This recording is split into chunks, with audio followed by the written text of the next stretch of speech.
my name is Savya. Today I made this remote control car in Robofun Lab Ahmedabad. To make this, the kit I have used is Lego Mindstorm's EV3 kit. The components I have used to make the master, which is the controller, is EV3 brick. And to make the remote controlled car, I used one EV3 brick, two large motors, one medium motor, wheels and other non-electronic components. Let me tell you how it works.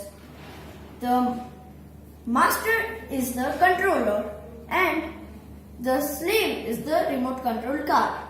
The master sends command to the slave. When I press forward button, the robot would move forward. Backward, it will move backward. Left, it would move left, and right, it would move right. But when I will not press anything, the robot will stop. Let me show you a demo.